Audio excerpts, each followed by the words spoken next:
नमस्कार। Exam happy by Jharkhand channel में आपका स्वागत है। तो दोस्तों, जुड़ चुका हूं मैं यहां पर आप सभी सहायक अध्यापकों के आकलन परीक्षा की तैयारी को ले। तो आप सभी का आकलन परीक्षा बहुत जल्द होने वाला है, इसलिए आप सभी तैयारी में जरूर जुड़ लग जाएंगे।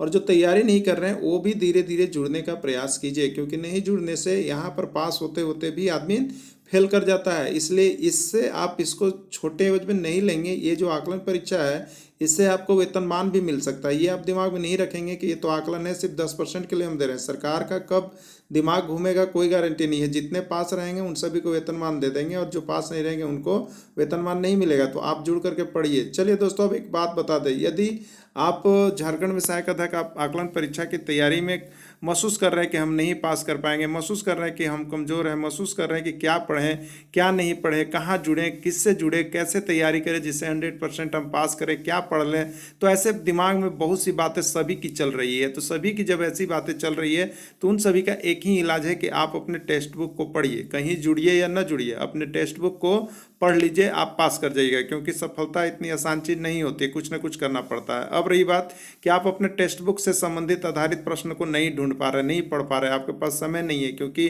पारिवारिक हो गए हैं, तो आपके लिए हम यहाँ पर हमारा यूट्यूब टीम काम कर रहा है, और सिर्फ सहायक अध्यापक आकलन परीक्षा पर ही हमारा टीम काम कर रहा है। तो आप सभी को बहुत ही सफिशिएंट मटेरियल, एनसीईआरटी सारे टेक्स्ट बुक का नोट्स, पीडीएफ मटेरियल और उसी स्तर का प्रैक्टिस सेट, मॉडल सेट सारा तैयार किया जा रहा है और आपको यहाँ पर दिया जाता है। और आप उससे जुड़ करके तैयारी, चाहे आप कहीं भी रहें, कहीं भी कुछ करें, शाम को भी आपको समय मिलता है तो आपके व्हाट्सएप पर सारा चीज़ डाला हुआ रहेगा, वहाँ से जा करके आप एक बार पढ़ लीजिए, तैयारी कर लीजिए, और उसके बाद देखिए आपका जो है 101% पास होने का गारंटी आपको बनता है। तो आपको जितना नोट्स मटेरियल दिया जाए, जितना वीडियो दिया जा रहा है, बस वीडियो को देख लीजिए, नोट्स को पढ़ लीजिए, और दिक्कत है तो बात कर लीजिए 9631054226 पर। यहाँ आपको सारी समस्या का समाधान मिलता रहेगा। तो वीडियो देखने के बाद इस फोन नंबर पर जरूर कॉल करेंगे। तो चलिए चलते हैं। सित में प्रत्यय है उप, आ, प्रख या इत, कौन सा प्रत्यय होगा? तो देखिए यहाँ पर जो वर्ड्स मेरा आया है निर्वासित, तो उसको हम संधि विच्छेद करेंगे, उसको तोड़ लेते हैं हम लोग।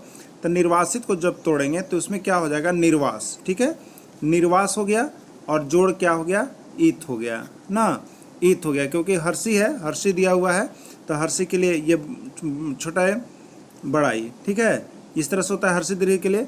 तो ईत हमको लगाना है, तो ईत किस में है? डी में है, यानी निर्वासित में ईत प्रत्यय हो गया और निर्वास उपसर्ग हो गया। चलिए देखते हैं नेक्स्ट प्रश्न। प्रतिकूल शब्द में कौन सा उपसर्ग प्रयुक्त है? उप, आ, प्रक या प्रति, कौन सा होगा? देखिए प्रतिकूल, यही हमारे पास शब्द है, इसमें उपसर्ग और प्रत्यय हम लोगों को पता करना है। तो प्रतिकूल का जब हम तोड़ते हैं तो एक होता है प्रति और एक होता है कूल, इसको मिलाने पर बनता है प्रतिकूल। तो प्रतिकूल में जो शब्द पहले आया है वो है प्रति, और जो बाद में आया है कुल। तो जो शब्द पहले आया है वो है उपसर्ग, जो बाद में आया है वो है प्रत्यय।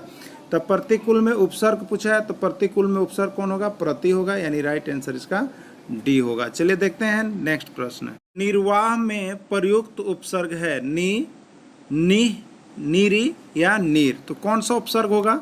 तो देखिए निर्वाह, निर्वाह यही लिखा हुआ है ना। इसको जब हम लोग तोड़ेंगे तो क्या हम लोग के पास आता है? तोड़ने पर नीर जोड़ वाह, नीर जोड़ वाह, इसको मिलाते हैं तो निर्वाह होता है। तो नीर जो हो गया, जो शुरू बार आया वो हो गया उपसर्ग, और जो बाद में आया वो हो गया प्रत्यय। तो निर्वाह में कौन सा उपसर्ग है? नीर उपसर्ग है। तो नीर किस में है? डी ऑप्शन में है, तो इसका राइट आंसर डी हो जाएगा, यानी नीर हो जाएगा। चलिए देखते हैं अब। नमकीन किस प्रकार की संज्ञा है? आपको बताना है यहाँ पर कि नमकीन जो है वो किस प्रकार की संज्ञा है। जातिवाचक संज्ञा, व्यक्तिवाचक संज्ञा, भाववाचक संज्ञा या द्रव्यवाचक संज्ञा। ठीक है, देखिए वैसी संज्ञा, क्या कहते हैं? वैसी संज्ञा जिसको हम सिर्फ अनुभव कर सकते हैं, जिसको हम सिर्फ अनुभव कर सकते हैं, किसी के सामने व्यक्त नहीं कर सकते हैं, तो वैसी संज्ञा को हम लोग कहते हैं भाववाचक संज्ञा। ठीक है, जिसमें भाव हो। तो यहाँ पर जितनी भी चीज़ें, चाहे दुर्गंध वाली चीज़ें हो, सुगंध वाली चीज़ें हो, नमकीन वाली चीज़ें हो, खट्टी वाली चीज़ें हो, ये सिर्फ आप अनुभव कर सकते हो, अगला को बता नहीं सकते हैं आप लोग कि कितना मीठा है, कितना खट्टा है, कितना तीता है। सिर्फ उसको आप क्या कर सकते हैं? मन ही मन में केवल महसूस कर सकते हैं। तो वैसी संज्ञा जिसको हम सिर्फ महसूस कर सकते हैं, किसी को क्या दिखा नहीं सकते हैं, तो वैसी संज्ञा को भाववाचक संज्ञा कहते हैं। इसलिए नमकीन जो है आपका भाववाचक संज्ञा है। ये ऐसे प्रश्न हैं यहाँ जानते हैं ये कहाँ से कलेक्ट किया गया है, तो ये आपका यूपी टेट, एमपी टेट, जे टेट और साथ में साथ यहाँ पर बंगाल टेट और बिहार आकलन परीक्षा, उसके बाद आपको हम बता दें यहाँ पर छत्तीसगढ़ आकलन परीक्षा, गुजरात आकलन परीक्षा, जितने भी आकलन परीक्षा हैं सब जगह से ये कलेक्ट किया गया है क्वेश्चन। इसलिए ऐसे प्रश्न को देखने के लिए, ऐसे सारे वीडियो को देखने के लिए यहाँ पर जितने भी आपको नोट्स दिए जा रहे हैं सिर्फ और सिर्फ 499 रुपये में दे करके आप पढ़ सकते हैं। बहुत ही मेहनत है, सब कलेक्ट किया हुआ क्वेश्चन है, सब इंपॉर्टेंट क्वेश्चन है। ठीक है, चलिए आगे देखिएगा।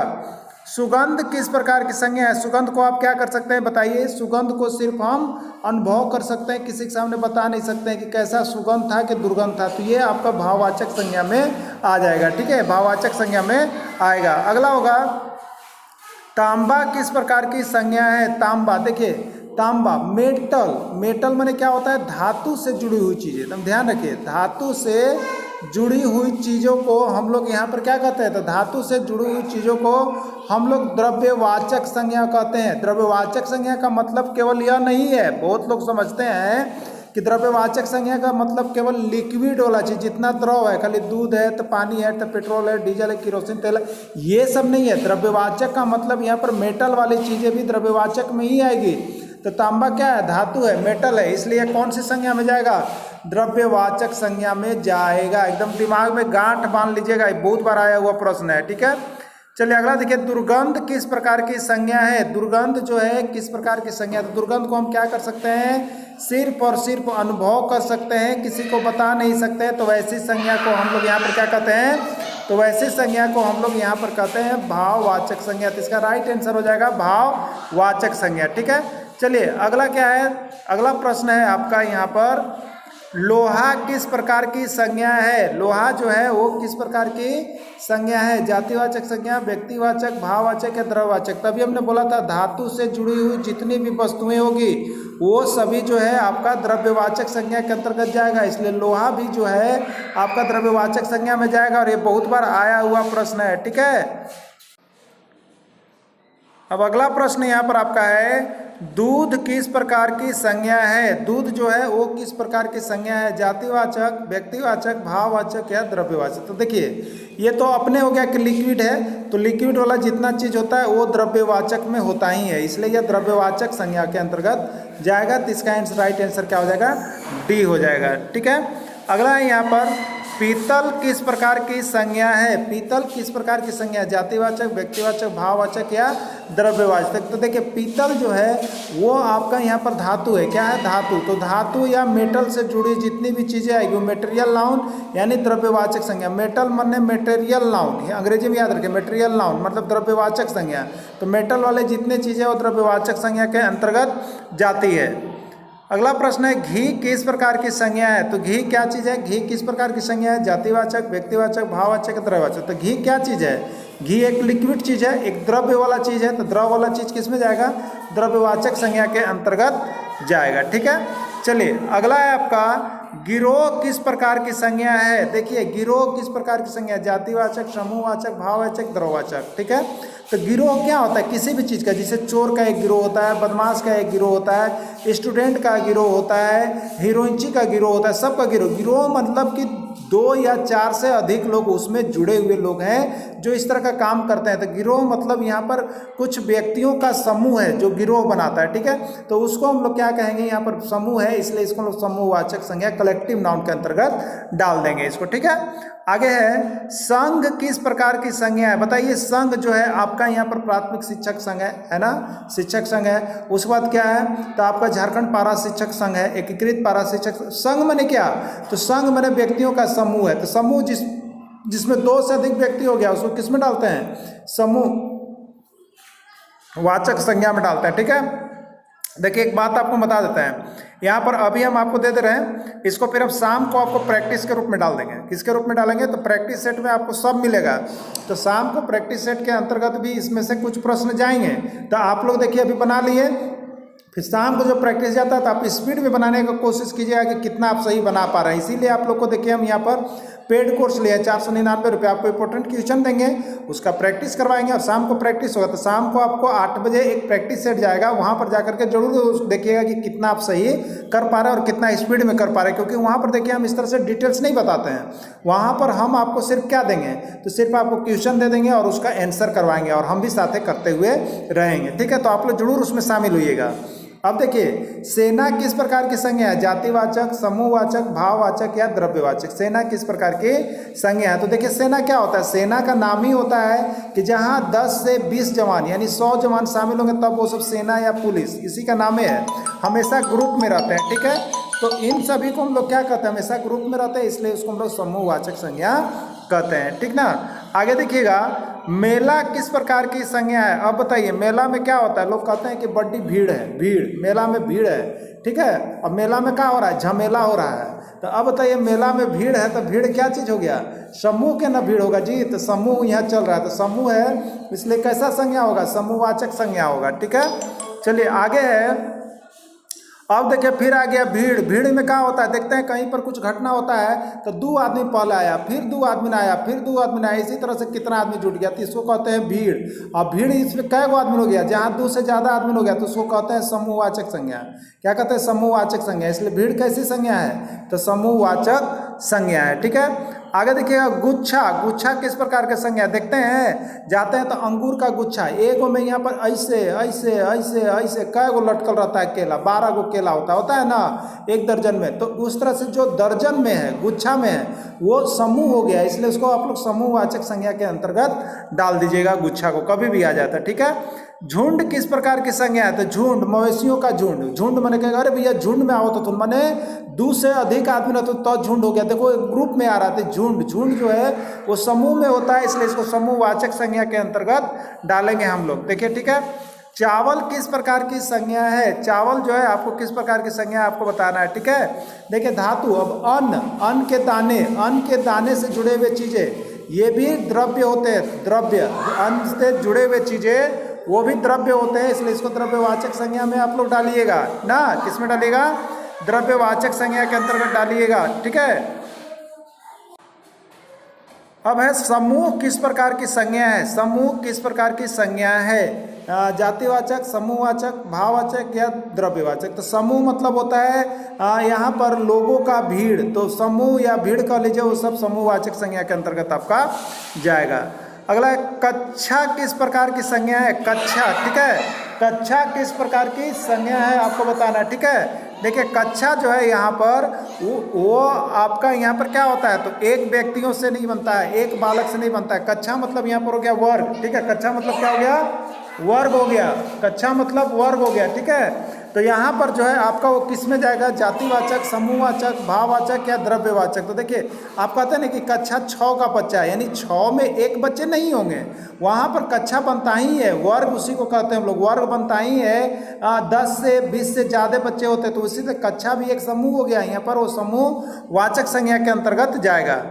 अगला तेल किस प्रकार की संज्ञा है, तेल जो है किस प्रकार की संज्ञा है, ठीक है। तो देखिए तेल कोई भी अगर आपको बोला जाए तो वो आपका तेल लिक्विड वाली चीज़ें होती है, वो द्रव्यवाचक संज्ञा के अंतर्गत जाएगा। अगला है मिट्टी किस प्रकार की संज्ञा है, मिट्टी जो है वो किस प्रकार की संज्ञा है। तो देखिए यहाँ पर मिट्टी जो है आपका वो भी द्रव्यवाचक संज्ञा के अंतर्गत जाएगा। मेटल वाली चीज़ें, द्रव्य वाली चीज़ें जितनी द्रव्यवाचक संज्ञा के अंतर्गत जाएगा, ठीक है। लकड़ी किस प्रकार की संज्ञा है, लकड़ी जातिवाचक, व्यक्तिवाचक, भाववाचक या द्रव्यवाचक। तो लकड़ी जो है वो भी आपका द्रव्यवाचक संज्ञा के अंतर्गत जाएगा, क्योंकि सारी यूज वाली चीजें वो आपकी उसमें चले जाएगी।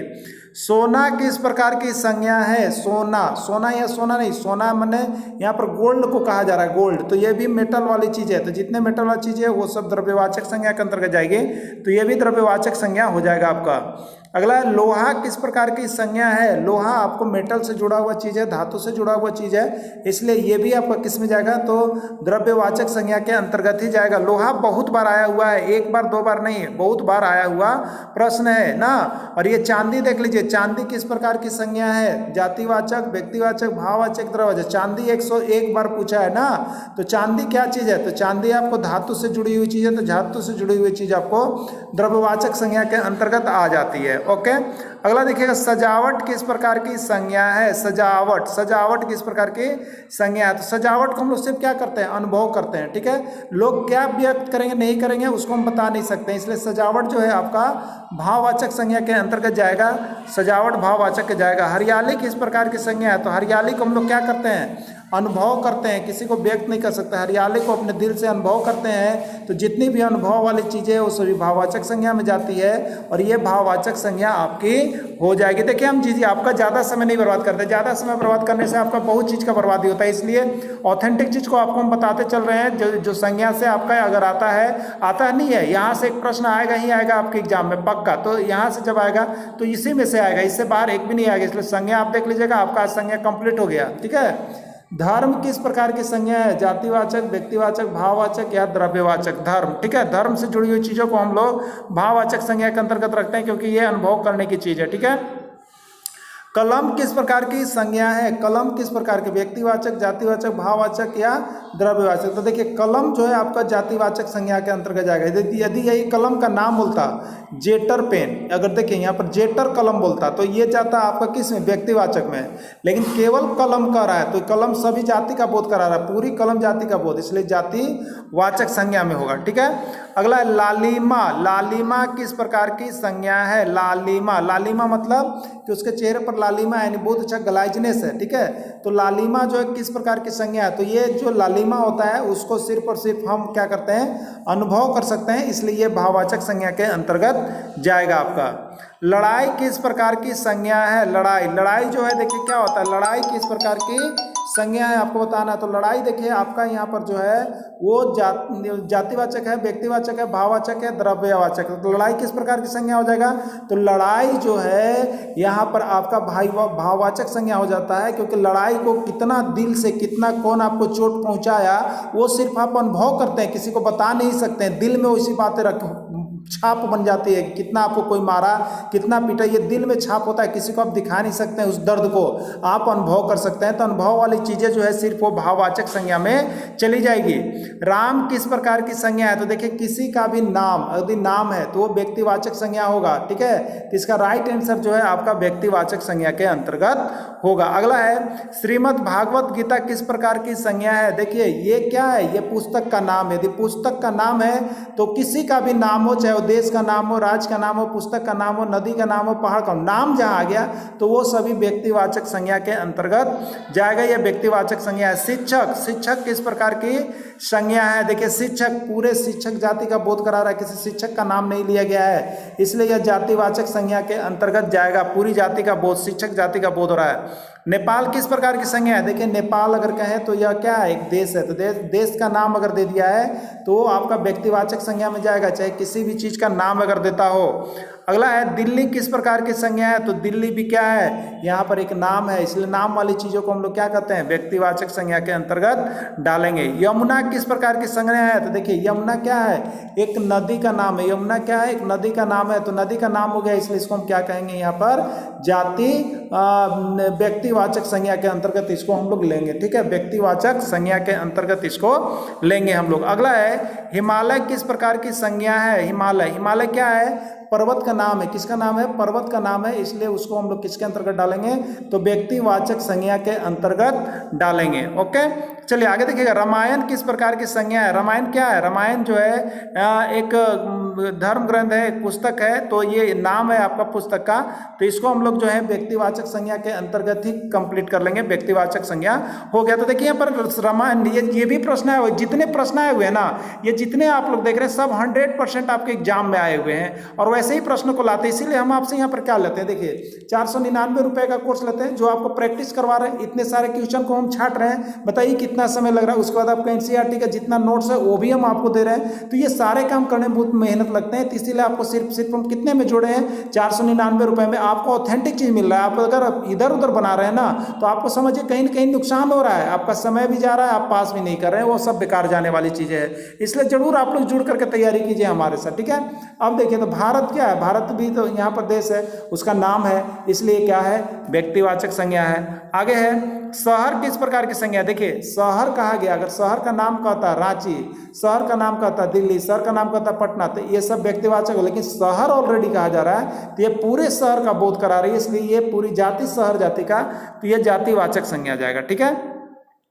कुरान, कुरान क्या है, कुरान एक पुस्तक है ना, कुरान पुस्तक है, तो पुस्तक का नाम दिया हुआ है कुरान है, तो किसी का भी नाम संज्ञा में जाता है, व्यक्तिवाचक संज्ञा में जाता है। ताजमहल किस प्रकार की संज्ञा है, ताजमहल किस प्रकार की संज्ञा, तो देखिए ये प्रसिद्ध इमारत, अगर सिर्फ इमारत कहता तो जातिवाचक जाता, लेकिन इमारत का नाम दे दिया, इमारत का यदि नाम दे दिया तो ये आपको किस में जाएगा, तो इमारत का नाम दे दिया तो ये आपको जाति, इमारत का नाम दे दिया तो आपको व्यक्तिवाचक संज्ञा में जाएगा। ठीक है, किस में जाएगा, व्यक्तिवाचक संज्ञा में जाएगा।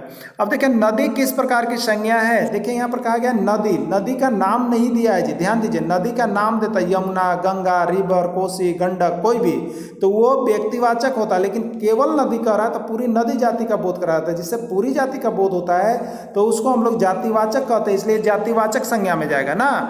आगे क्या है, गांव किस प्रकार की संज्ञा है, देखिए यहाँ पर गांव कह रहा है, गांव का नाम नहीं कह रहा, तो गांव का मतलब पूरे गांव जाति का बोध हो रहा है। अगर ये गांव का नाम देता, आपके गांव का नाम जमुने, रजवाड़ी, पोखरा, तुर्काडी, मुंदरिया, बसौरा, इसलिए कुछ भी दे देता, तो आप वहाँ क्या करते, तो वहाँ पर आप करते, यदि गाँव का नाम देता तो गाँव का नाम देता तो वो व्यक्तिवाचक, लेकिन केवल गाँव लिख रहा है तो वो जातिवाचक में ही जाएगा।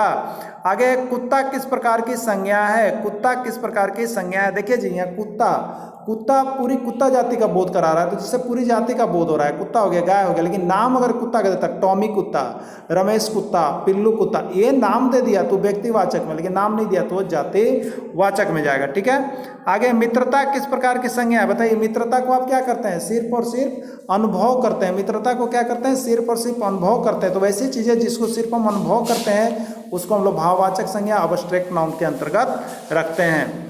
आगे बिल्ली किस प्रकार की संज्ञा है, तो देखिए केवल बिल्ली दे रहा है जी, बिल्ली, बिल्ली का नाम नहीं दे रहा, अगर बिल्ली का नाम देता तो वो आपका किस में जाता, वो आपका व्यक्तिवाचक में जाता, लेकिन बिल्ली केवल कर रहा था, पूरे बिल्ली जाति का बोध होगा, इसलिए वो जातिवाचक संज्ञा के अंतर्गत जाएगा। आगे है बचपन किस प्रकार की संज्ञा है, बताइए, बचपन को हम क्या करते हैं, जब आप बड़े हो जाते हैं और जब 40 साल हो जाता है तो कहते हैं बचपन जैसा ही रहता है, तो बहुत मतलब ये क्या कर रहे हैं, आप दिल से अनुभव कर रहे हैं। ठीक है, किसी को बता नहीं पा रहे कि अब हम बड़े हो गए और बचपन में क्या अंतर था, सिर्फ अंदर मन से अनुभव कर रहे, तो वैसी चीजें जिसको हम सारी चीजों को अनुभव करते हैं उसको हम लोग भाववाचक संज्ञा के अंतर्गत डाल देते हैं, तो ये भी आपका भाववाचक संज्ञा ही है। अगला है पुस्तक किस प्रकार की संज्ञा है, पुस्तक जो है वो किस प्रकार की संज्ञा आपको बताना, व्यक्तिवाचक, जातिवाचक, भाववाचक या द्रव्यवाचक। तो पुस्तक जो कि है पुस्तक कह रहा है, ठीक है, पुस्तक का नाम अभी इसके पहले आप देख रहे थे, रामायण, श्रीमद् भागवत गीता, पुराण, कुरान, ये सारा चीज अगर नाम आ रहा है तो व्यक्तिवाचक, लेकिन केवल पुस्तक आ रहा है तो जातिवाचक में जाएगा, ये जातिवाचक संज्ञा आपका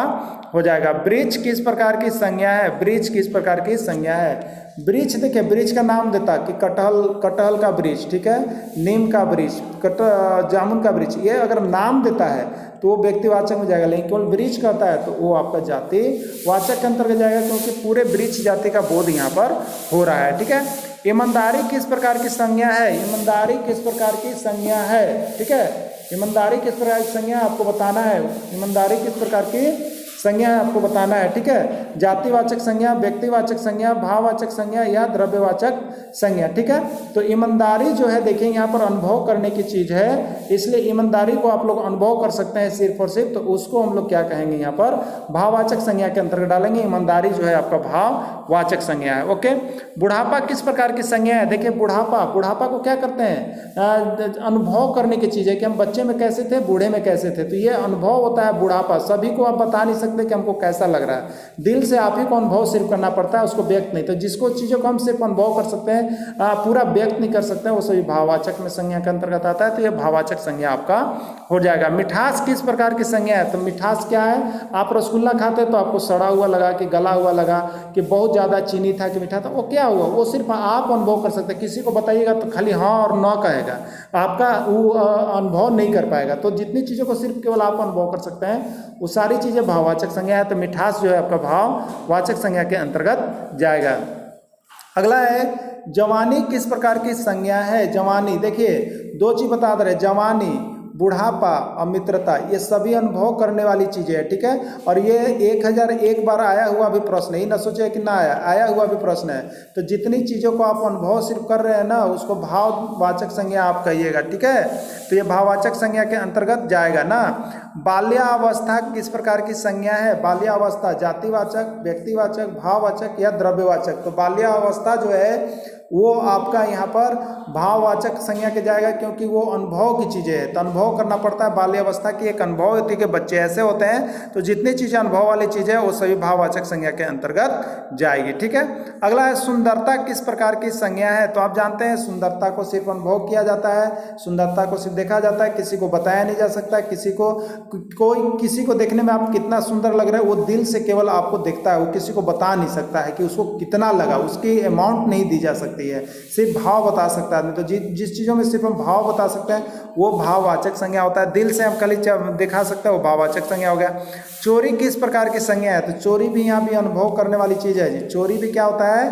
अनुभव वाली चीज़ है, किसी को आप बता नहीं सकते हैं, ठीक है। तो जिसको बता नहीं सकते हैं, सिर्फ अनुभव कर सकते हैं, वो भाववाचक संज्ञा के अंतर्गत आएगा। तो देखिए हिंदी की लिपि है देवनागरी, रोमन, गुरुमुखी या उर्दू। देखिए ये जो है 1000 से ज़्यादा बार अब तक पूछा जाने वाला प्रश्न। आप किसी एग्जाम में जाइएगा, देखिए पंजाबी हो गया और हिंदी हो गया और नेपाली, ये बार बार प्रश्न आपका पूछा जाता है। तो हिंदी की लिपि जो होती है वो होती है देवनागरी, यानी हम लोग हिंदी जो लिखते हैं वो देवनागरी लिपि में लिखते हैं। चलिए देखते हैं नेक्स्ट। गुजराती की लिपि है देवनागरी, रोमन, गुरुमुखी या उर्दू। गुजराती किस लिपि में लिखी जाती है? तो गुजराती जो है यहाँ पर आपका लिपि वो भी हिंदी के समान देवनागरी ही इसका लिपि होता है। गुजराती जो है देवनागरी लिपि में लिखी जाती है। संस्कृत की लिपि है देवनागरी, रोमन, गुरुमुखी या उर्दू। संस्कृत किस लिपि में लिखी जाती है? तो दोस्तों संस्कृत की जो लिपि है वो आपका देवनागरी लिपि होता है, संस्कृत देवनागरी लिपि में लिखा जाता है।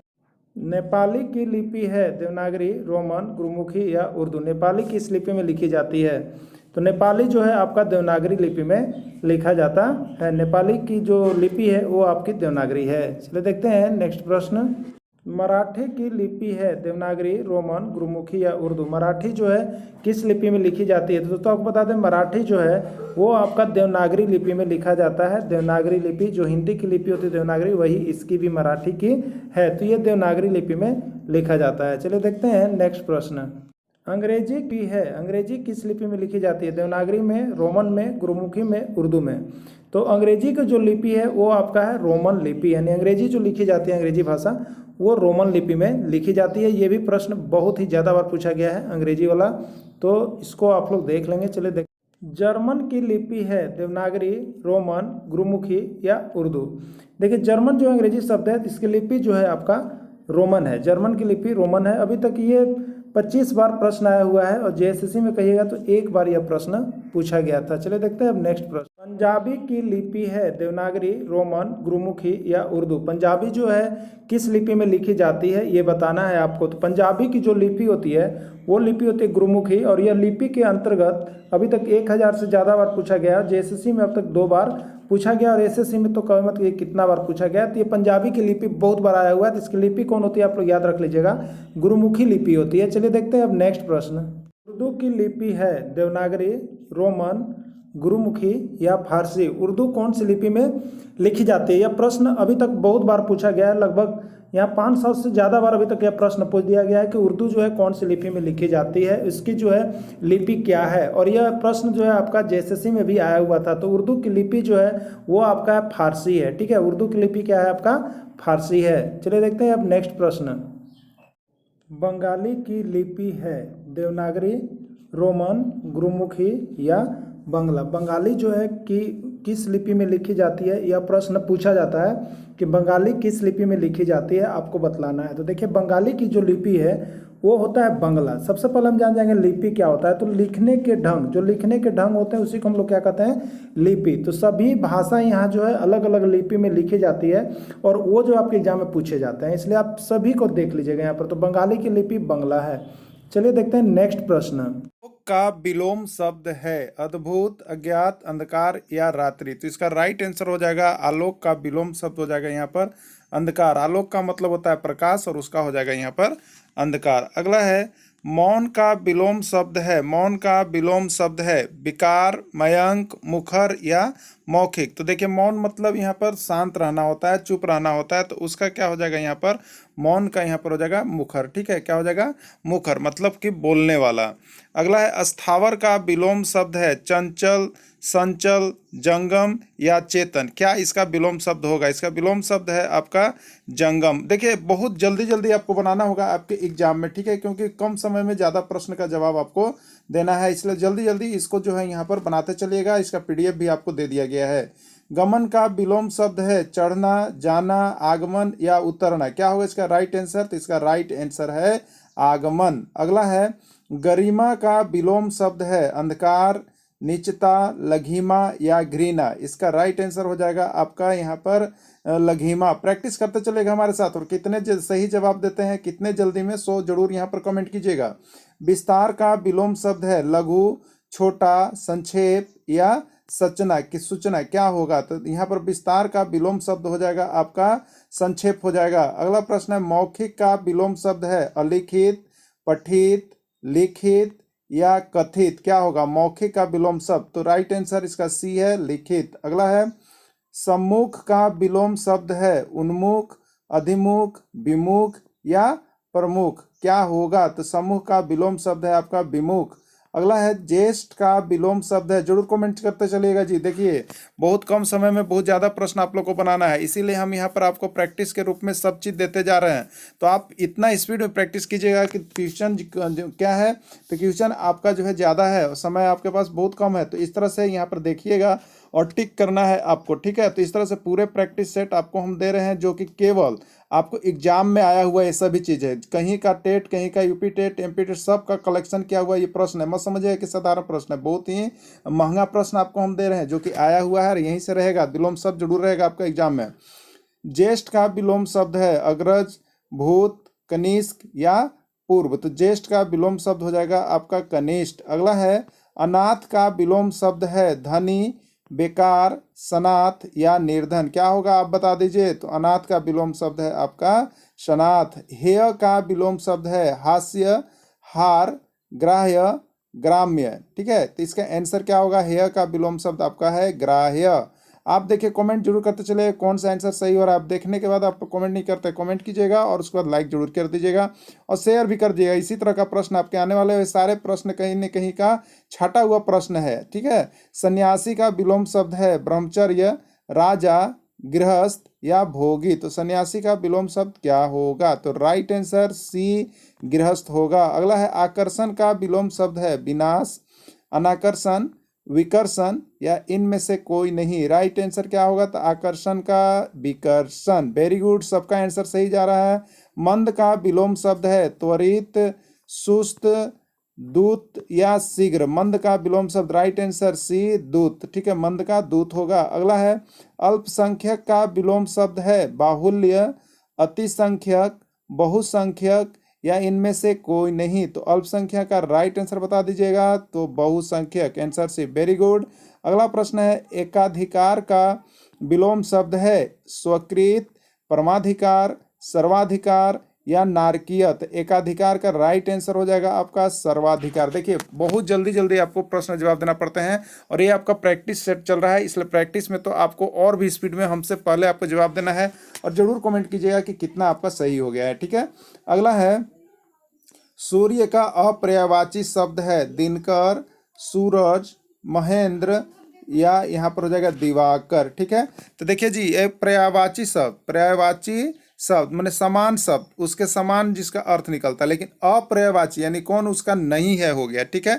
तो इसलिए यहाँ पर इसका क्या हो जाएगा आंसर, तो महेंद्र हो जाएगा। अगला है उपमान का विलोम शब्द है, उपमान का विलोम शब्द है बाहुल्य, अतुल, उपमेय या इनमें से कोई नहीं। तो देखते हैं आपका राइट आंसर सही है उपमेय, बिल्कुल सही। अगला है श्री गणेश का विलोम शब्द है विनाश, श्री राधा, इतिश्री या इनमें से कोई नहीं। तो इसका राइट आंसर हो जाएगा आंसर सी इतिश्री। अगला है चिरंतन का विलोम शब्द है लौकिक, अनात्मक, नश्वर या अलौकिक। तो चिरंतन का विलोम शब्द क्या होगा आप लोग बताते चलिएगा, तो आंसर इसका सी है नश्वर। अगला प्रश्न है कलुष का विलोम शब्द है निष्करुण, निष्पाप, निष्कलुष, पाप शून्य। आंसर इसका क्या होगा? निष्कलुष। अगला है शौकिया, शौकिया का विलोम शब्द है स्वकृत, राजा, परकिया, नारकिया। तो शौकिया का विलोम शब्द बिल्कुल सही आपका जवाब है परकिया होगा। अगला है ऋणात्मक का विलोम शब्द है खराब, अनात्मक, धनात्मक या मानात्मक। तो आंसर क्या होगा? धनात्मक। Answer C. आप लोग का भी सही आ रहा है, बिल्कुल सही। इसी तरह से जवाब देते चलेगा। मृदुल का विलोम शब्द है खराब, कठिन, रुच या कठोर। तो मृदुल का विलोम शब्द आपका यहाँ हो जाएगा रुच। आंसर सी सही है। थोक का विलोम शब्द है प्रायिक, थोया, परचून या थाक। तो थोक का विलोम शब्द हो जाएगा परचून। ठीक है। अगला है उर्वर का विलोम शब्द है, उर्वर का विलोम शब्द है उत्मरण, अतिवृष्टि, उत्सर या उत्कृष्ट। इसका राइट आंसर सी हो जाएगा उत्सर। उर्वर का उत्सर हो जाएगा। अगला है भूषण का विलोम शब्द है भूषा, विष्णु, दूषण या भूषक। देखिए आपको बता दे रहे हैं हम यहाँ पर जितना विलोम शब्द आया हुआ है सब आपके एग्जाम में कहीं ना कहीं आए हुए हैं, पहला चीज। और दूसरा चीज जो है कि आप विलोम शब्द, इतना विलोम शब्द अपने दिमाग में रख लीजिएगा, क्योंकि हिंदी में जो प्रश्न आने हैं उससे जो हिंदी में एकदम विलोम शब्द से 4-5 प्रश्न रहेगा और इसी में से 4-5 आपको मिल जाएगा। तो आप सभी विलोम शब्द का आपका PDF भी आपको भेज दिए जो जो आया हुआ है। ये सभी जेटेट में तो कोई यूपी टेट, तो कोई MP टेट, तो कोई CG टेट और कोई सारे टीचर परीक्षा का छाटा हुआ क्वेश्चन आपको दिया गया है ना। तो आप सभी देख लीजिएगा। और जो नहीं जुड़े होंगे प्रैक्टिस सेट लेने के लिए यहाँ पर तो 499 रुपये में दे करके जुड़ सकते हैं। चलिए अगला देखते हैं आगे। अवनी का विलोम शब्द है आसमान, आकाश, अंबर, गगन। तो आसमान, आकाश, अंबर, गगन क्या होगा? राइट आंसर सी अंबर। अगला है अथ का विलोम शब्द है अंत, अध, इति, अर्थ। राइट आंसर इति होगा। अथ का इति होता है। अगला है सकारात्मक का विलोम शब्द है निराशात्मक, संभावात्मक, नकारात्मक या आशात्मक। तो सकारात्मक का क्या होगा? नकारात्मक। राइट आंसर होगा। चलिए बिल्कुल सही। सूक्ष्म का विलोम शब्द है दृश्य, अदृश्य, अस्थूल या निश्चित। तो सूक्ष्म का क्या हो जाएगा? वेरी गुड, अस्थूल। Right answer. अगला उत्तम का विलोम शब्द है विकृत, कृति, अधम या प्राचीन। तो उत्तम का विलोम शब्द क्या होगा? तो चलिए इसका राइट आंसर बिल्कुल सही है, अधम होगा। आंसर सी है इसका। सृष्टि का विलोम शब्द है मरण, मोक्ष, प्रलय या प्राचीन। तो सृष्टि का विलोम शब्द क्या होगा? तो बिल्कुल सही आंसर आप लोगों ने किया है, प्रलय होगा इसका। अगला है अधुनातन का विलोम शब्द है धीरस्थ्य, भूतकालिक, पुरातन या प्राचीन। क्या होगा इसका राइट आंसर? तो इसका राइट आंसर बिल्कुल सही है, अधुनातन का पुरातन होगा। अगला है मुख्य का विलोम शब्द है विकृत, विमुख, गौण या सामान्य। मुख्य का विलोम शब्द क्या है? तो इसका राइट आंसर हो जाएगा आपका गौण। मुख्य का गौण होता है। अगला है नीरस का विलोम शब्द है विकृत, अरस, सरस या रसीला। तो क्या होगा? तो नीरस का सरस होगा। बिल्कुल सही। अगला है अनागत का विलोम शब्द है भूतकालिक, वर्तमान, आगत या प्राचीन। अनागत का विलोम शब्द क्या होगा? तो बिल्कुल सही आंसर इसका आपने देखा है यहाँ पर कि अनागत का जो है विलोम शब्द हो जाएगा आपका आगत।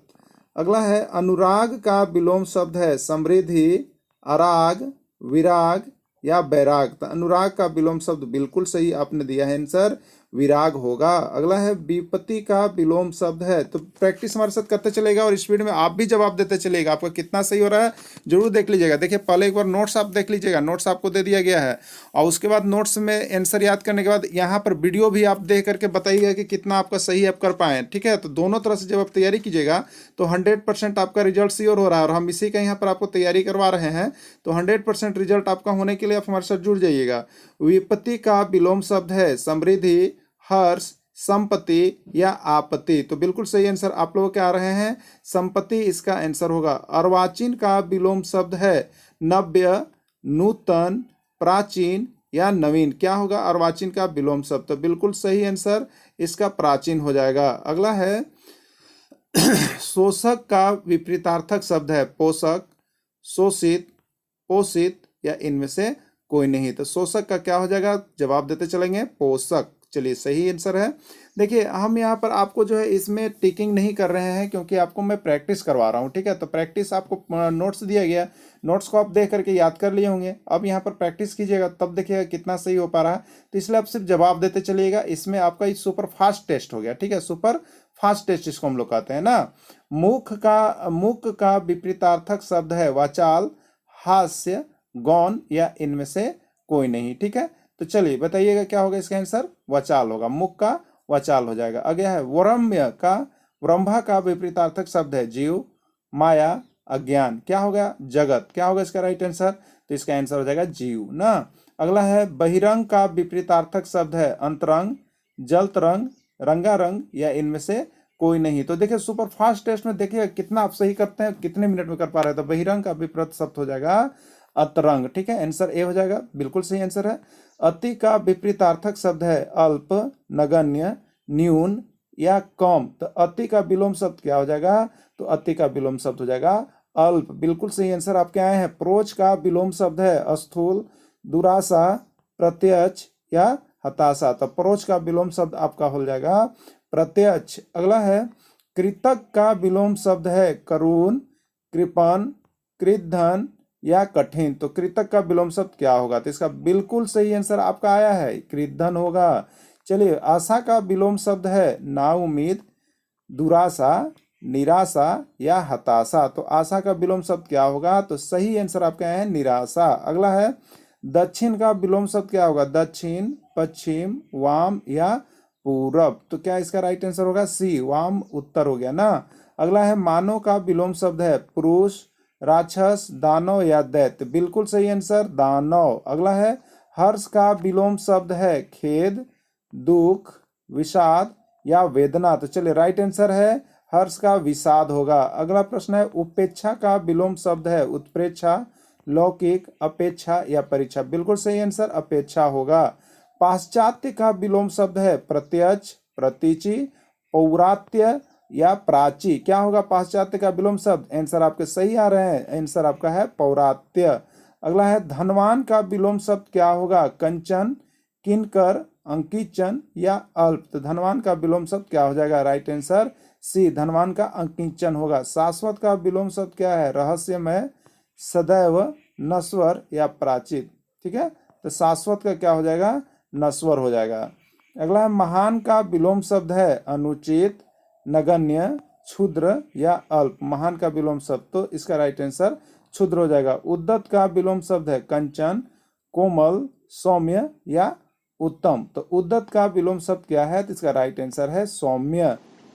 विज्ञान शब्द में प्रयुक्त उपसर्ग है, विज्ञान शब्द में देखिए विज्ञान हमने ले लिया, विज्ञान, इसको हम तोड़ेंगे तो क्या बनेगा, वी जोड़ ज्ञान, वी जोड़ ज्ञान, इसको हम कहते हैं विज्ञान। ठीक है, यानी इसमें वी उपसर्ग है और ज्ञान जो है प्रत्यय है। आपसे पूछा कि उपसर्ग कौन है, तो उपसर्ग वी है, इसमें वी इस तरह से दिया हुआ है, लेकिन तो इसके अनुसार वी ये आंसर हो जाएगा, यानी इसका राइट आंसर डी हो जाएगा। धुंधला शब्द में प्रयुक्त प्रत्यय है धुंध, धू, ची या ला। तो देखिए धुंधला को आप तोड़िएगा, ठीक है, क्या करेंगे, धुंधला को हम लोग तोड़ेंगे, धुंधला को, वेरी गुड। तो अब देखिए क्या होता है, धुंधला को हम जब तोड़ेंगे तो ऊ बनेगा आपका क्या चीज़, धुंध, क्या बनेगा, धुंध जोड़ ला, धुंध जोड़ ला। तो देखिए धुंधला में धुंध उपसर्ग हो गया और ला जो है प्रत्यय हो गया। आपसे पूछा कि प्रत्यय कौन है, तो प्रत्यय ला होगा, किस में है, डी में, तो इसका राइट आंसर डी होगा। इसी तरह से देखिए उपसर्ग प्रत्यय को संस्कार शब्द में किस उपसर्ग का प्रयोग हुआ है, अपवाद, इनमें से कोई नहीं, सन या सब। देखिए उपसर्ग प्रत्यय के लिए सबसे पहले आप शब्द लिख लेंगे, तो हम लिख लिए संस्कार। संस्कार का आप सही संधि विच्छेद कीजिएगा तो सम जोड़ कार होता है, ठीक है, सम जोड़ कार। अब आपसे पूछेगा संस्कार में कौन उपसर्ग है, तो जो पहले लगा है उसको उपसर्ग कहते हैं, तो संस्कार में सम उपसर्ग है और प्रत्यय कौन है, कार है, यानी संस्कार में सम उपसर्ग हो गया और प्रत्यय कार हो गया। आपसे पूछा क्या है कि उपसर्ग कौन है, तो उपसर्ग कौन हो जाएगा, सम हो जाएगा, यानी इसका राइट आंसर क्या हो जाएगा आपका, डी हो जाएगा, डी यही इसका राइट आंसर होगा। अगला है निराधार में प्रयुक्त संधि का नाम है, निराधार में प्रयुक्त संधि का नाम है, ठीक है, नीर जोड़ आधार, ठीक है, नीर जोड़ आधार क्या हो रहा है बताइएगा जल्दी। तो यहाँ पर इसका हो जाएगा विसर्ग संधि, नी जोड़ आधार, ठीक है, नी जोड़ आधार। अगला है हरिश्चंद्र में प्रयुक्त संधि का नाम है दीर्घ संधि, व्यंजन संधि, विसर्ग संधि, वृद्धि संधि। क्या होगा इसका राइट आंसर? इसका राइट आंसर विसर्ग संधि होगा। अगला प्रश्न है उच्चारण में प्रयुक्त संधि का नाम है दीर्घ संधि, व्यंजन संधि, वृद्धि संधि या विसर्ग संधि। उच्चारण में कौन सी संधि का प्रयोग होगा? तो इसका राइट आंसर है व्यंजन संधि। देखिए उच्चारण को हम लोग कहते हैं बहुत बार उच्चारण, उच्चारण बहुत बार आया है। उत और जोड़ का लिखते हैं चारण, उत जोड़ चारण, उच्चारण, ठीक है। तो इसमें देखिए ये और ये दोनों जो है आपका क्या है? व्यंजन है, दोनों क्या है? व्यंजन है, इसलिए क्या हो गया? व्यंजन संधि जाने जाते हैं। बहुत बार आया वो प्रश्न है, बहुत इंपॉर्टेंट है। तो जो ज़्यादा इंपॉर्टेंट है उसको हम बताते चलेंगे आपको, ठीक है। आप सभी जवाब देते चलिएगा। निर्जन में प्रयुक्त संधि का नाम है स्वर संधि, व्यंजन संधि, वृद्धि संधि या विसर्ग संधि। तो चलिए इसका राइट आंसर हो जाएगा आपका विसर्ग संधि। देखिए ये भी है नी जोड़, नी जोड़ क्या कहते हैं हम लोग? जन, ठीक है, नी जोड़ जन। तो यहाँ पर देखिए विसर्ग लगा हुआ है ना, इसलिए इसको हम लोग क्या कह दिए? विसर्ग संधि कह दिए, ठीक है। अगला है यशोदा में प्रयुक्त संधि का नाम है गुण संधि, यन संधि, वृद्धि संधि, विसर्ग संधि। यशोदा में प्रयुक्त संधि क्या होगा? तो चलिए आप जवाब देते चलिएगा। राइट आंसर विसर्ग संधि ही इसका भी है। अगला है तपोवन में प्रयुक्त संधि का नाम है वृद्धि संधि, यन संधि, विसर्ग संधि, गुण संधि। तपोवन में क्या होगा? तो चलिए देखते हैं राइट आंसर सी, तप जोड़ वन, तपोवन, ठीक है। अगला है यद्यपि में प्रयुक्त संधि का नाम है अयादि संधि, यन संधि, वृद्धि संधि, दीर्घ संधि। आंसर इसका हो जाएगा यन संधि। देखिए ये जो है आपका सुपर फास्ट टेस्ट होता है, ये सुपर फास्ट आपका टेस्ट है। इसमें आपको सिर्फ टिक करना है और आपको देखना है कि कितना आपका सही हो रहा है, ठीक है। संधि को आप लोग याद कर लीजिएगा। और इसमें तो हम टॉप संधि लेके आए हैं, तो हम इसमें क्या करेंगे? आपको प्रश्न बोलते जा रहे हैं, आप सभी उधर से टिकिंग करते चलेगा कि कितने आपके सही हो पा रहे। क्योंकि संधि से यहाँ से देखिए 2 प्रश्न से लेकर के 3 प्रश्न तक आपका संधि से पक्का आता है और समास से भी आता है। तो संधि को यहाँ पर आप लोग देख लीजिएगा और बनाते चलिएगा। केवल वैसे प्रश्न है जो अब तक आए हुए हैं, ठीक है। निराशा का सही संधि विच्छेद है निरह जोड़ आशा, नीर जोड़ आशा, नीरा जोड़ आशा, नीह जोड़ आशा। निराशा का सही संधि विच्छेद क्या है? तो देखिए निराशा का सही संधि विच्छेद जो है नीह जोड़ आशा होगा, ठीक है। चलिए इसका राइट आंसर यहाँ पर हो जाएगा आपका डी। क्या है? डी। इत्यादि का सही संधि विच्छेद है इत जोड़ आदि, इत जोड़ यादि, इति जोड़ यादि, इति जोड़ आदि। तो इसका राइट आंसर देखिए इति जोड़ आदि होता है, ठीक है। इति जोड़ आदि होता है। क्या होता है? इति जोड़ आदि। ये भी प्रश्न आपका जो है 101 बार पूछा गया है। इत्यादि जो है बहुत बार आया हुआ है, तो इसको आप लोग देख लीजिएगा। आगे प्रश्न निरर्थक का सही संधि विच्छेद है, निरर्थक का सही संधि विच्छेद है निरा जोड़ अर्थक, निरह जोड़ अर्थक, नीर जोड़ अर्थक और नीह जोड़ अर्थक। क्या होगा निरर्थक का सही संधि विच्छेद? तो सही संधि विच्छेद क्या होगा? राइट आंसर है डी, नीह जोड़ अर्थक होगा। बिल्कुल सही आंसर है, आप लोग का भी सही जवाब आ रहा है। तो बनाते चलिएगा और हमें बताते चलिएगा, ठीक है। और अच्छा लगे तो इसको लाइक जरूर कर दीजिएगा, वीडियो को शेयर कर दीजिएगा। और यहाँ पर ऐसे सारे इंपॉर्टेंट क्वेश्चन लेने के लिए हमारे साथ जुड़ जाइएगा। सिर्फ और सिर्फ 499 रुपये में यहाँ पर कंप्लीट कोर्स चल रहा है आपका। इनमें कौन स्वर संधि का उदाहरण है? संजोग, मनोहर, नमस्कार या पवन। कौन स्वर संधि का उदाहरण है? इसका राइट आंसर होगा आपका पवन। कैसे? देखिए कैसे आपको लगेगा पवन, तो पो जोड़ अन, ठीक है। तो ओ हो गया और अ हो गया, दोनों में स्वर आ रहा है, दोनों में स्वर वर्ण आ रहा है ना, इसलिए ये क्या है? स्वर संधि। मनोहर का यदि आप देखिएगा तो मन जोड़ हर, तो मनोहर, इसमें विसर्ग संधि हो गया। संयोग का देखिएगा तो सम जोड़ योग, इसमें व्यंजन संधि हो गया। तो इस तरह से यहाँ पर जब आप चेक करने लगिएगा तो हो जाएगा। लेकिन आज हम आपको यहाँ पर सुपर फास्ट टेस्ट ले रहे हैं, इसलिए आपको आंसर बोलना है, ठीक है।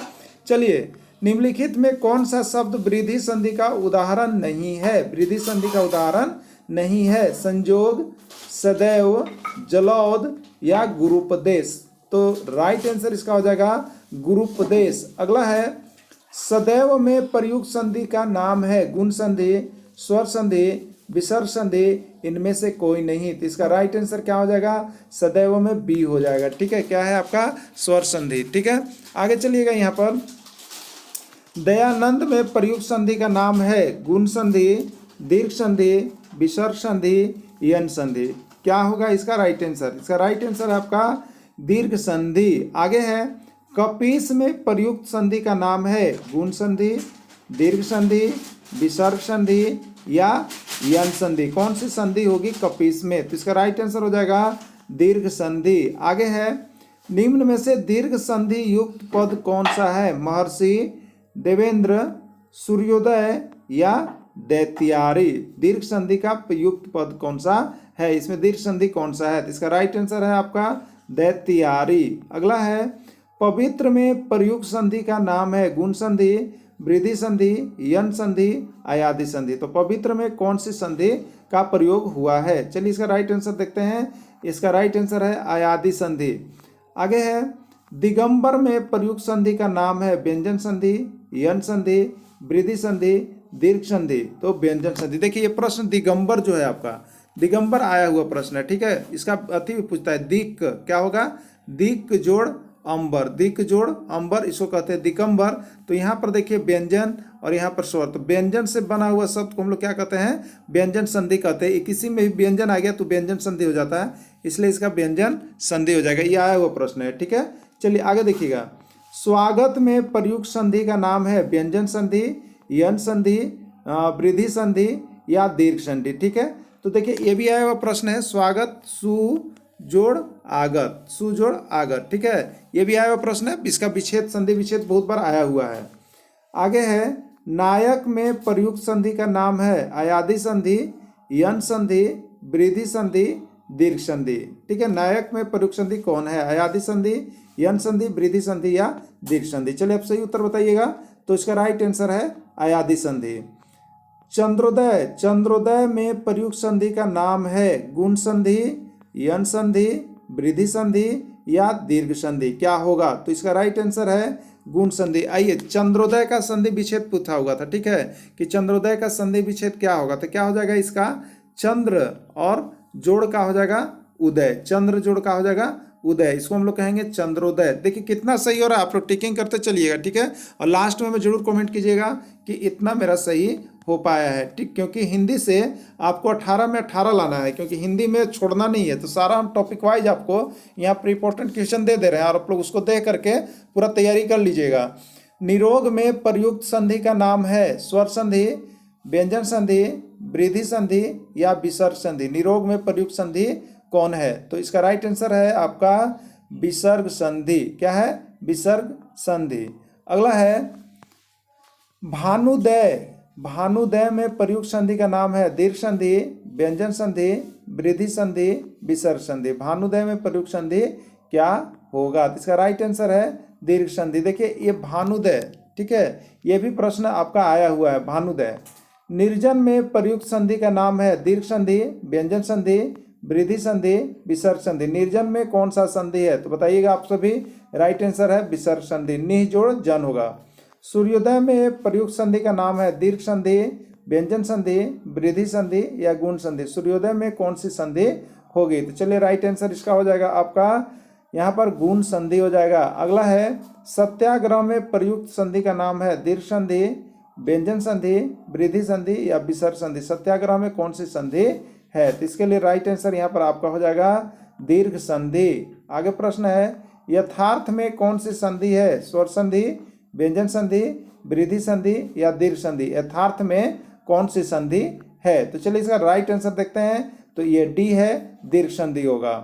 महोदय में कौन सी संधि है? महोदय बहुत सा उपयोग करना पड़ता है हम सभी को। स्वर संधि, व्यंजन संधि, वृद्धि संधि या गुण संधि। ये महोदय में कौन सी संधि है? चलिए आप लोग सभी जवाब दे दिए हैं, तो इसका राइट आंसर है डी।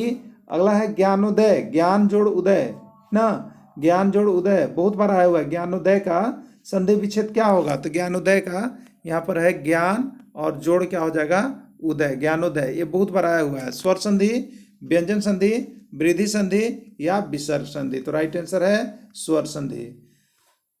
सन्मार्ग में प्रयुक्त संधि का नाम है दीर्घ संधि, व्यंजन संधि, वृद्धि संधि और विसर्ग संधि। तो यहाँ पर सन्मार्ग सत जोड़ मार्ग है, क्या हो जाएगा यहाँ पर आपका? व्यंजन संधि है। तो इस तरह से हमने यहाँ पर संधि से आए हुए सभी महत्वपूर्ण प्रश्नों को हम लोगों ने कवर अप कर लिया है। तो इस तरह से आपको यहाँ पर सारे प्रश्नों को इंपॉर्टेंट क्वेश्चन आपको नोट्स PDF सारा दिया जा रहा है। तो आप सिर्फ और सिर्फ 499 रुपये में जोड़कर आकलन परीक्षा में 100% 101% सफलता प्राप्त कर सकते हैं। तो वीडियो देखने के बाद हम हमारे साथ जरूर जुड़ जाइएगा और सारी यहाँ पर तैयारी सारे सब्जेक्ट की करवाई जा रही है, तो आप जुड़ करके तैयारी करते रहिएगा। वीडियो के अंत तक जुड़े रहें। इसके लिए आप सभी को बहुत बहुत धन्यवाद।